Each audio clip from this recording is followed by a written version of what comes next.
Nipomo was one of those places you choose for practical reasons, a place you don't expect much from, other than serving as a starting point for the places you really want to explore, learn about, and experience.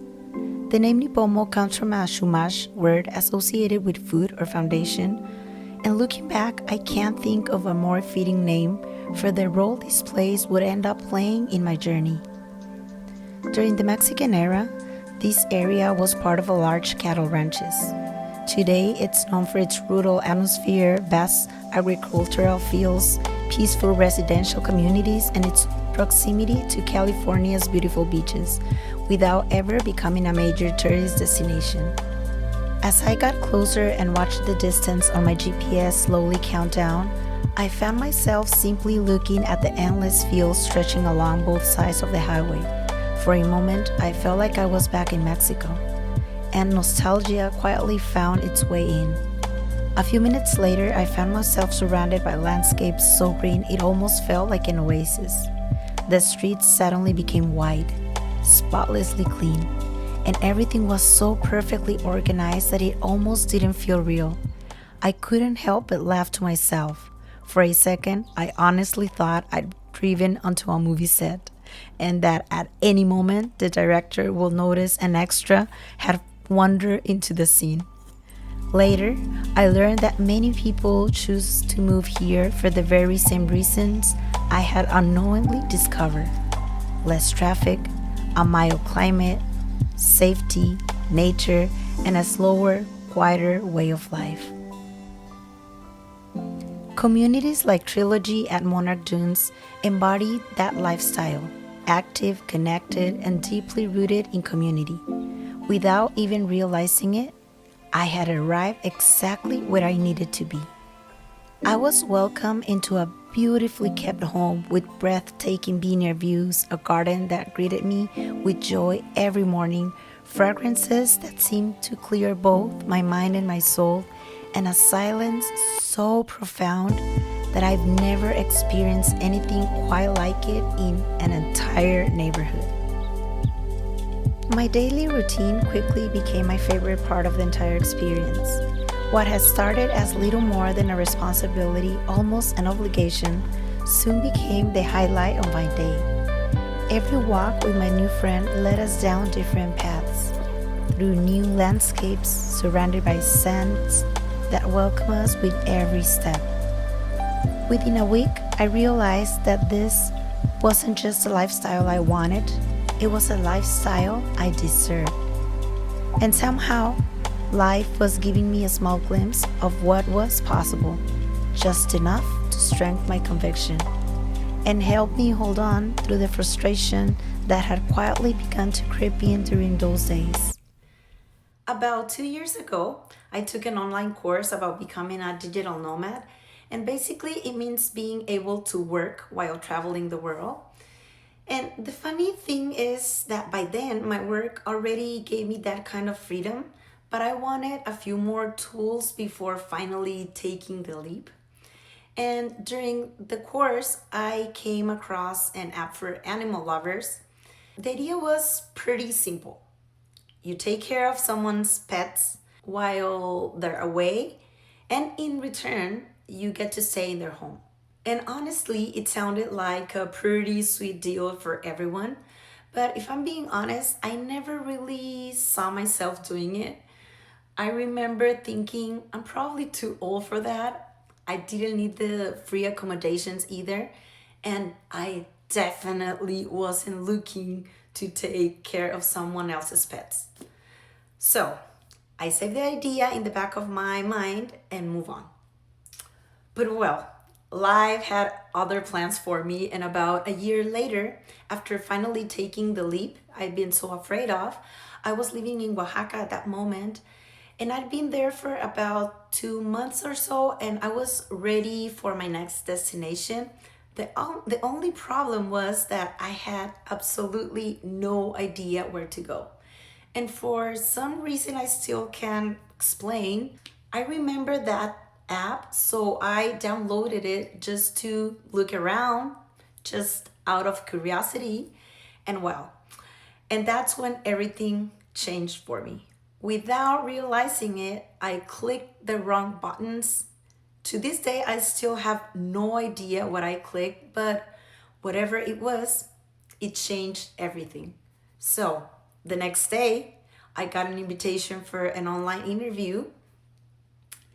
I had no time to prepare, no time to practice my English, no time to think about what I was going to say. I didn't even have the time to ask anyone for advice. And the next thing I knew, I was smiling at my computer, talking to a couple who had decided to trust me with their home and their two dogs. And well, at this point, I could spend hours telling you everything that happened during that first house sit, but let me give you the short version of it. I ended up in Todos Santos, a little town in Baja California that honestly I had zero interest in visiting. Then things got, let's say, interesting. I went to the vet more than once and somehow ended up helping deliver puppies. One of the dogs died, and yes, I cried the whole night. I bought a slingshot to scare away stray dogs that kept coming into the property. At one point, I had to deal with an aborted puppy. Then I had to rush the mother to the emergency bed because another puppy couldn't be delivered and she was fighting for her life. And before I even had the time to process any of what was happening, I suddenly find myself taking care of three newborn puppies, feeding them every 2 hours, day and night, helping them go to the bathroom, which, by the way, was definitely not a skill I ever expected to learn. So, after all of that, I looked at myself and said, well, that's it for me. Never, ever again. Clearly, I was wrong because almost a year later, here I was doing it all over again. And honestly, I'm so grateful I gave it another shot. California's Central Coast has always felt very different from the California most people imagine. Historically, this region was shaped by agriculture and cattle ranching. It grew around coastal routes and Spanish missions, and over time became known for its vineyards, universities, and a slower, more intentional way of life. Unlike Los Angeles, the Central Coast developed at a much slower pace. For much of the 20th century, it remained relatively isolated, and because of that, it managed to preserve not only a slower lifestyle, but also a very strong sense of local identity. Now, if you're wondering, just like I did, what people actually mean when they talk about California's Central Coast, it's the stretch of coastline between Los Angeles and the San Francisco Bay Area, known for its small towns, farmland, rock beaches, vineyard, universities, and a pace of life that's very different from California's big cities. Without realizing it, choosing Nipomo as my home base turned out to be one of the best decisions I could have made. It gave me the chance to explore places like San Luis Obispo, a city that grew around Mission San Luis Obispo de Tolosa, the fifth of the California's 21 historic Spanish missions. Before long, I realized that everyone simply called it Slow, and somehow that little nickname suited the city perfectly. Slow has a personality that's hard to describe because it brings together people who, in many places, might never cross paths. College students, ranchers, surfers, retirees, families, all sharing the same streets, the same cafes, the same parks, without feeling out of place. At one point, I remember thinking if I took a picture and sent it to someone, they probably had no idea what the weather was like. Because in the very same picture, you could see a college student wearing flip-flops and no shirt, a family dressed up for lunch, a man in cowboy boots and hat, a couple walking by in hoodies and sneakers, and somehow everyone belonged. After spending an hour working from a local cafe, I look up from my laptop and see All of us sharing the same space, the same calm energy, the same peaceful rhythm. No matter how different people look on the outside, the community seemed to share something much deeper, a genuine kindness, a quiet sense of peace, and an almost contagious appreciation for a slower way of life.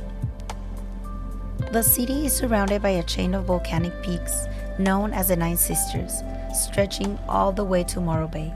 As far as anyone knows, they're simply named after the nine most prominent peaks in the range. Nothing particularly mysterious about it, but to me, they became a reflection of the people who live here. Each mountain has its own shape, its own character, its own place, and yet, together they create something far more beautiful than any one of them could on its own. And that's exactly how this community felt to me. Different people, different lives, different stories, all embraced by the very same mountains. Somewhere along the way, being in someone else's home, in a city I've never been to, so far away from everything familiar, I found myself slipping into a spiral of worries, expectations that weren't even mine, thoughts that suddenly felt much heavier than they should have. That's when I decided to do what life has taught me to do over and over again. I reached for the tools I've spent years collecting, and after an entire day of sitting with myself, questioning, reflecting, my perspective began to change. Suddenly, my inner world felt so much bigger than the one I had been trapped inside just hours before. That's when I realized something I'll probably carry with me for the rest of my life. Home isn't the roof over your head. Home is a sense of safety you build within yourself, the kind that stays with you no matter where in the world you are. And family isn't only the people you see every day. Sometimes it's the people who continue holding you up from thousands of miles away, with a phone call, a shared laugh, or a simple gesture you never saw coming. One that quietly restores your faith in the path you're walking. Then, another realization found me. My daily routine hadn't really changed at all. It was almost exactly the same as when I was surrounded by my own belongings. Without even realizing it, I had created a home everywhere life had taken me, because I cared for each place, organized it, and appreciated it as if it were my own. And then I understood something much, much deeper. Everything we learn about ourselves can be reflected in every area of our lives, even the material ones. Just as we can't truly love someone else beyond the love we've learned to give ourselves, we also can't genuinely respect and care for what belongs to someone else until we first learn to respect and care for what already belongs to us, whether it's a little or a lot, whether it's old or brand new, whether we earn it ourselves or receive it as a gift. Every place I visited has left me with something to carry forward, and this part of California has been no exception, because every journey is made one step at a time, but you only reach your destination if you know where you're going. And sometimes, before moving forward, we need to pause, to look around, to look within, to reflect on the road we've already traveled, to ask ourselves whether the destination we're pursuing is still the one we truly want, or if somewhere along the way it quietly changed. Sometimes we need to stop and ask ourselves if what we're carrying is enough, or if it's time to go back for a moment, to gather new tools, to let go of the weight we've been carrying for too long, to ask for guidance, or simply to remember why we started the journey in the first place, to remember the purpose, or maybe to remember that quiet voice that made staying the same more uncomfortable than stepping into the unknown, the voice that finally woke us up and invited us into a different way of living. I made a stop, one that felt necessary, almost urgent, but today I'm not picking up where I left off. I'm moving forward from a completely different place because now I know where I'm going and why I'm going and what I'll need to get there. I'll see you in the next destination, where together we'll discover more of what California has to show me, and through my eyes, what it might have to show you too.